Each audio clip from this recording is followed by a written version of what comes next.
아, 네, 안녕하세요. 이번에 Seeing the World Through Your Eyes라는 논문을 발표하게 된 연기 전성후라고 합니다. 사실 제목이 되게 거창한데 이게 사실 저희 세미나가 이번부터 인스타에 올라가거든요. 그래서 약간 인스타 어그로용으로 제목을 저렇게 지어봤고, 사실 주로 다루게 될 내용은 너프예요. 너프라는 모델인데, 사실 그 연기 때는 그 너프를 좋아하시는 분들이 되게 많았거든요. 연기 때 저 뒤에도 몇 분 계시는데, 저 연기 때 너프 같은 걸 되게 많이 발표하고 또 좋아하시는 분들이 많아가지고 내용을 많이 다뤘었는데, 사실 이번에는 그렇게 많지 않더라고요. 그래서 저라도 해야 되지 않겠나 해서 한번 준비를 하게 됐고요. 또 사실 이번에는 주니어 분들도 같이 듣기 때문에 약간 내용 밸런스를 어떻게 맞춰야 될지를 좀 고민을 많이 했어요. 그래서 좀 주니어 분들은 널프라는 게 뭔지를 좀 더 알아가실 수 있게, 사실 디빈딥에서 또 한번 이제 강의를 할 텐데 그 전에 한번 찍먹을 해보시는 느낌으로 좀 알아가 주시면 좋을 것 같고, 시니어 분들은 널프를 요즘 어떻게 연구하고 있는지 제일 최신 논문들 몇 개를 가져와서 그것들을 좀 소개해주는 형식으로 좀 진행을 해보도록 하겠습니다. 이번에 제가 발표할 메인 논문은 바로 이 논문인데요. 바로 이게 어떤 논문이냐면, 저희가 어떤 사진을 찍을 때 눈으로 그 바깥에 있는 게 좀 반사가 되잖아요. 그거를 너프를 가지고 3D 리컨스트럭션을 해서 이 바깥에 있는 세상을 이제 재구성을 해보겠다라고 하는 게 이 논문의 목표입니다. 그래서 결과를 먼저 보시면, 이게 사실 실제 사진을 가지고 한 건 아니고 되게 이상적인 환경에서 그 3D 모델링을 해가지고, 그러니까 눈을 모델링해서 만드는 건데 되게 잘 되죠. 사실 그냥 눈이라는 되게 한정적인 소스만 가지고도 저런 식으로 3D 리컨스트럭션을 할 수가 있다라는 것을 보여준 것이 이 논문인데, 이 논문을 이해하기 위해서는 이 뉴럴 레디언스 필드라는 이 논문을 먼저 이해할 필요가 있습니다. 이게 뭐 하는 논문이냐 하면, 정말 쉽게 말해서 한 물체를 고정시켜 놓고 그 물체를 카메라를 여러 각도에서 찍은 거예요. 여기에선 이 원본 논문에서는 약 100개 정도의 이미지를 찍고, 그렇게 이미지를 찍은 다음에 그걸 가지고 모델을 학습시키면 우리가 이거에 대한 3D 리프레젠테이션을 얻게 돼서 우리가 이걸 다른 각도에서 봤을 때, 인풋에는 없는 다른 각도에서 바라봤을 때 이미지도 이렇게 오른쪽에 있는 것처럼 새롭게 렌더링을 할 수가 있다라는 것이 이 너프의 아이디어입니다. 그래서 모델의 구조를 먼저 보면 사실 굉장히 간단합니다. 저희가 주니어 분들도 지난번에 화요일날 그 디멘디에서 다뤘던 그 MLP 구조로 이루어져 있고요. 그래서 3차원 좌표랑 그 물체를 어떻게 어디서 어느 각도로 바라봤는지 그 좌표랑 그 각도, 그 두 가지 정보를 가지고 그 3차원 좌표에 해당하는 RGB 값이랑 density, 밀도 값을 예측하는 것이 이 모델입니다. 근데 여기서 약간 한 가지 의문점이 드실 수가 있어요. 우리가 알고 싶은 건 어떤 새로운 각도에서 바라봤을 때 그 이미지, 그러니까 노벨 뷰 신테시스인데 왜 3차원 좌표의 값을 예측을 하느냐라고 하면, 이 볼륨 렌더링이라는 것을 알아야 합니다. 이 볼륨 렌더링이라는 게 사실 이 딥러닝에서 처음 제시되는 건 아니고 기존의 그래픽스나 그런 데서 좀 많이 사용되던 기법으로 알고 있는데, 우리가 한번 물체를 볼 때를 한번 생각을 해볼게요. 물체를 우리가 본다는 거는 어떤 광원으로부터 발사되는 그 하나의 광선, 레이가 물체에 반사해서 우리 눈으로 들어오는 걸 의미하잖아요. 그렇기 때문에 이걸 한번 역으로 생각하면 우리 눈에서, 눈이나 아니면 카메라 같은 데서 직선으로 발사되는, 마이크가 배터리가 없네. 그냥 하겠습니다. 그래서 우리가 하는 카메라 원점에서 어떤 광선을 하나를 발사를 해본다고 생각을 할게요. 그럼 이런 식으로 저 왼쪽에 있는 이미지처럼 생각을 할 수가 있을 텐데, 그러면은 저 하나의 광선당 그 이미지 평면에 해당하는 하나의 점 픽셀이 있을 거고요. 그 다음에 3D 저 필드에서는 그 레이가 지나가는 그 어떤 X, Y, Z 그 값들이 있을 겁니다. 해당하는 좌표들이 있겠죠. 그 좌표들에 대해서 우리가 그 각도에 대한 RGB 값이랑 덴시티 값, 그러니까 그 어떤 공간이 얼마나 차 있고 어떤 색깔을 나타내는가의 정보를 가지고 있으면 우리가 그거를 오른쪽 밑에 있는 수식에 넣어가지고 그 하나의 이미지 픽셀 값을 얻을 수 있다라는 것이 이 볼륨 렌더링이라는 거의 아이디어입니다. 그래서 만약에 우리가 아까 봤던 모델을 통해서 어떤 XYZ 좌표의 어떤 RGB 값이랑 덴시티 값을 알고 있으면, 그래서 모든 그런 필드의 값을 우리가 알아낼 수 있으면 그걸 저 볼륨 렌더링이라는 것을 통해서 우리가 어떤 새로운 뷰에서 본 이미지를 리컨스트럭션 할 수가 있다라는 것이 이제 널프 논문이 주장하는 바입니다.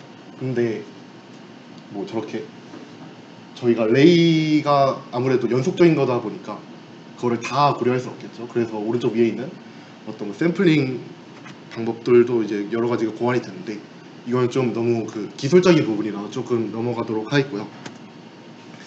그래서 이런 너프가 굉장히 잘 됩니다. 굉장히 잘 되고 되게 혁신적인 논문이었는데 이제 분명히 한계가 존재했어요.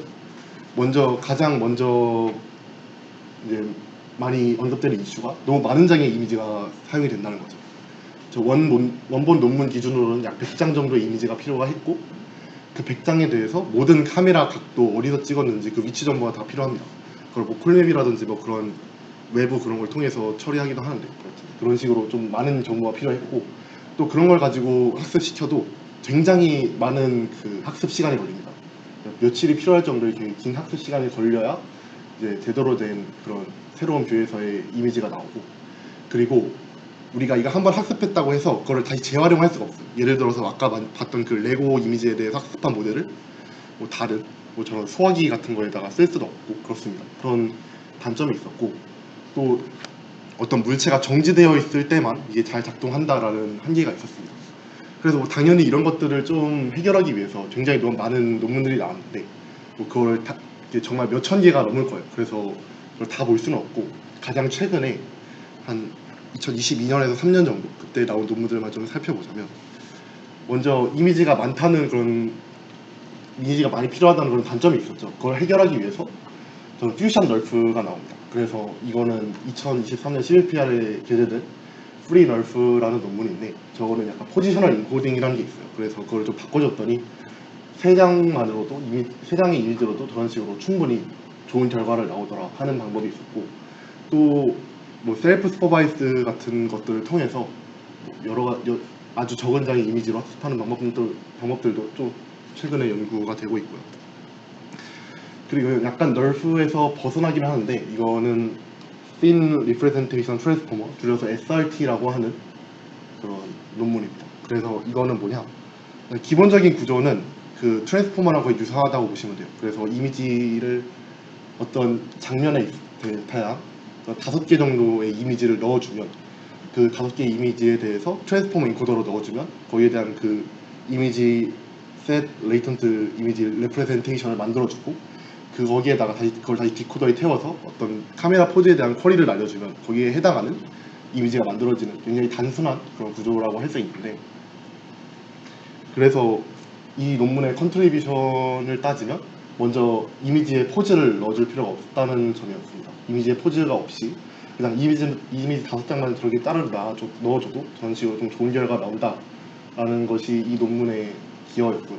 또 하나는 사실 인코더가 있잖아요. 그렇기 때문에 그 인코더로 어떤 리프레젠테이션을 만들어주는 거기 때문에 굳이 저 이미지에서 학습된 그런 모델이라고 하더라도 아예 다른 장면을 넣어줘도 그 장면에 대한 그 좋은 결과를 낸다라고 하는 것이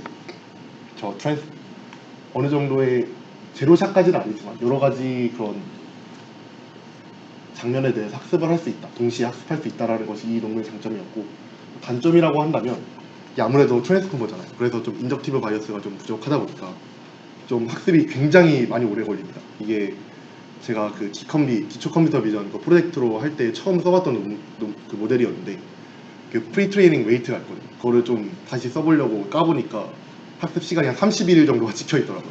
그래서 도저히 못 쓰겠다 하고 이제 포기한 그런 거였는데 뭐 이런 논문도 있다고 생각을 하시고 넘어가시면 될 것 같습니다.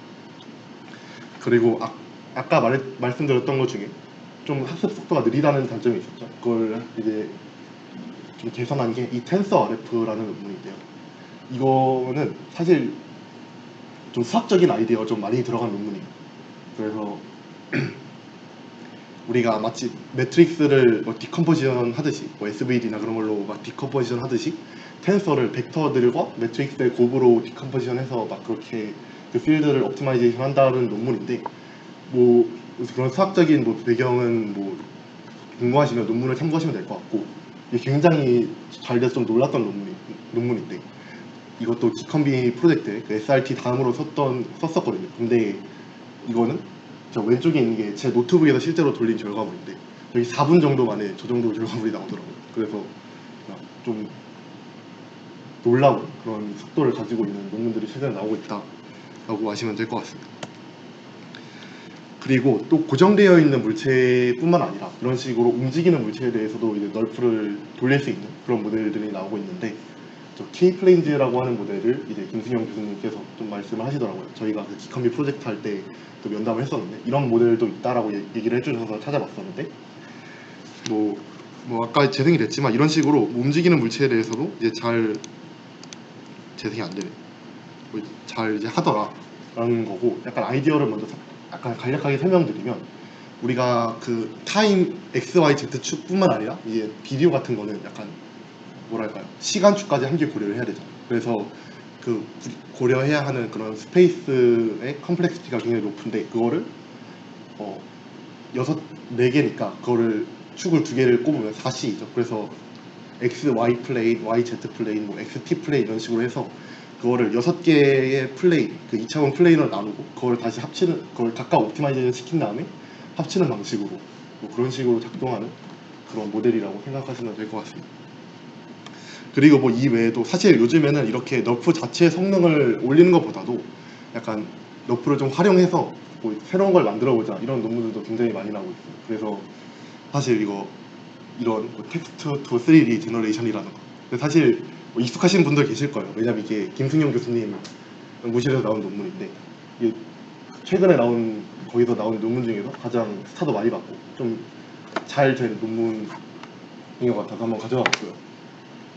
그리고 뭐 이런 식으로 클립이라는 모델이 있는데 클립이라는 모델을 좀 붙여서 이런 식으로 3D 리컨스트럭션을 한 데에다가 이런 식으로 약간 세그멘테이션 하듯이 프롬프트를 주면 그 프롬프트에 해당하는 저런 물체를 잡아주는 저런 널프라는 모델도 있고 그렇습니다. 최근에는 이렇게 널프라는 모델이 굉장히 많은 부분에서 사용이 되고 있다라고 이해하시면 좋을 것 같습니다.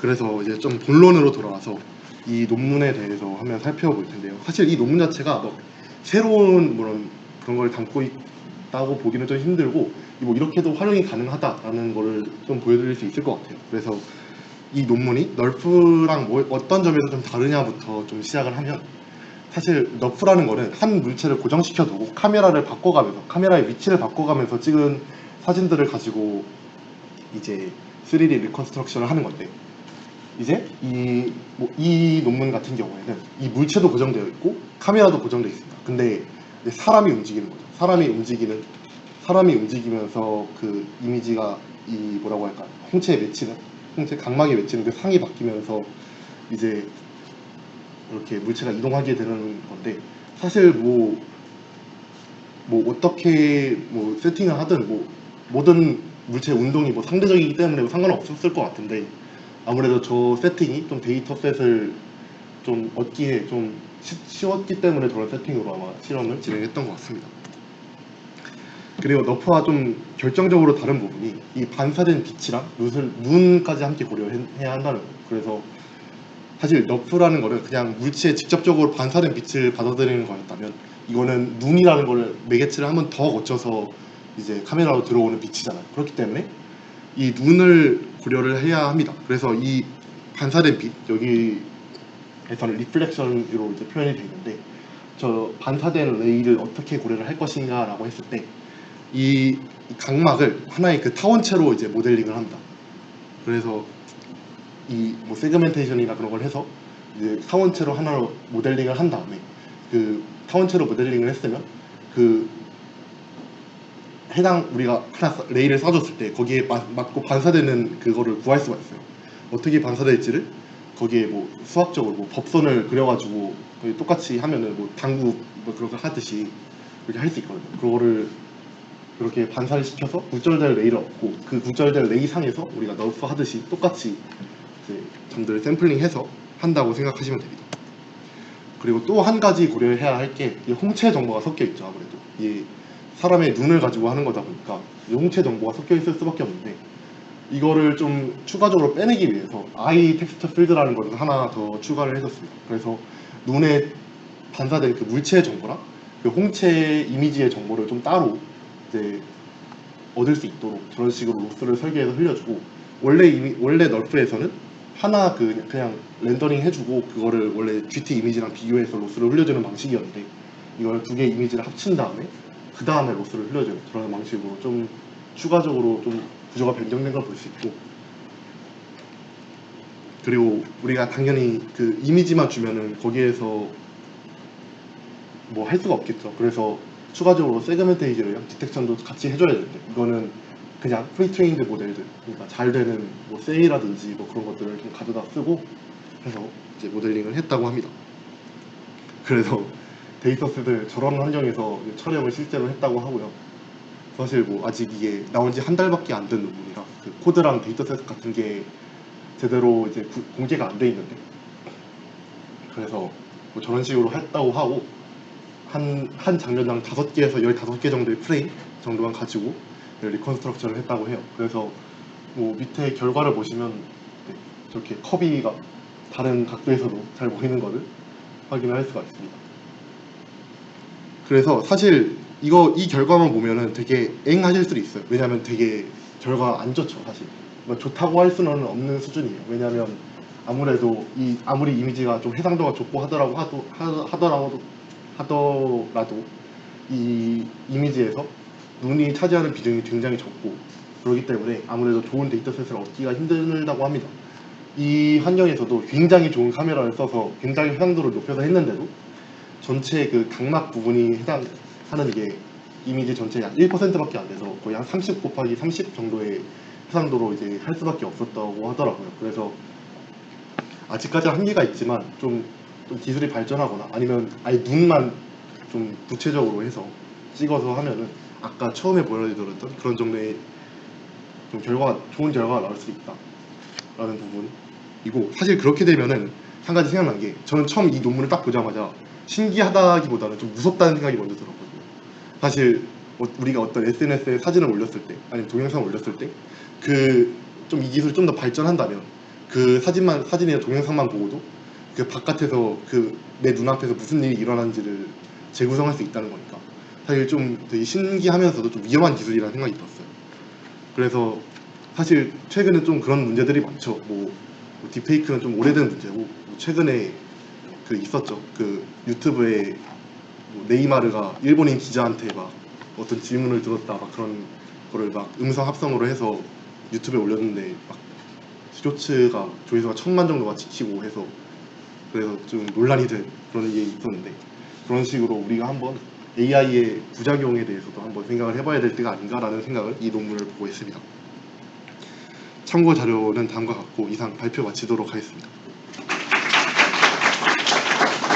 혹시 질문 있으시면 자유롭게 해주세요.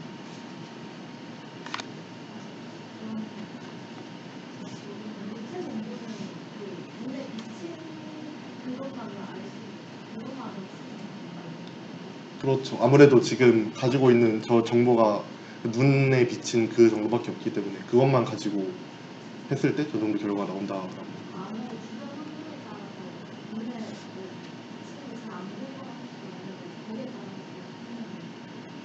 네, 아무래도 거기에 따라서 갈리겠죠. 그래서 이 실험에서 제시한 거는 완전 잘 정제된 상태에서 완전 좀 이상적인 환경에서 이 정도까지 성능이 나온다라는 걸 좀 보여주고 싶었던 것 같아요.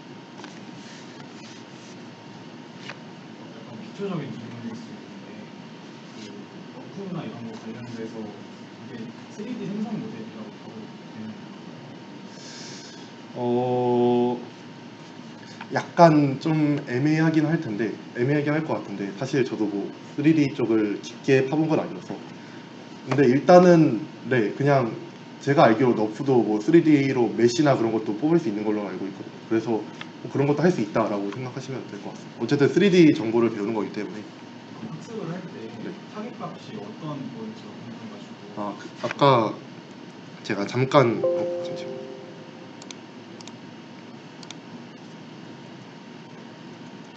언급을 드렸었는데, 사실 이게 너프 거를 제가 안 가져오긴 했거든요. 근데 저희가 새로 이미지를 렌더링을 하잖아요. 새로운 뷰에서 뭐 이미지가 될 필요도 없고, 사실 그냥 몇 개의 레이를 쌓아주고 그 레이에서 예측된 그 이미지 픽셀 값이 있을 거 아니에요. 네, 그 우리가 원래 알고 있는 그 각도에서 하는 거예요. 그러니까 우리가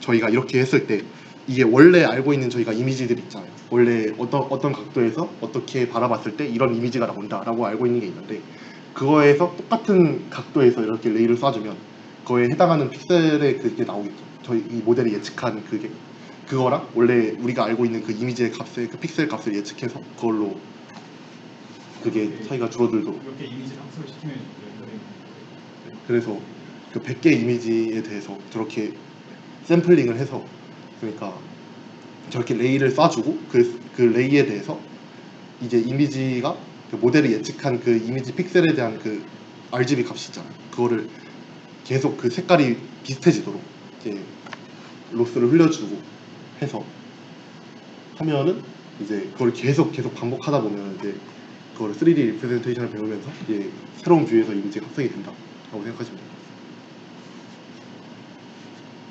혹시 다른 질문 있으세요? 없으시면 이상 마치도록 하겠습니다.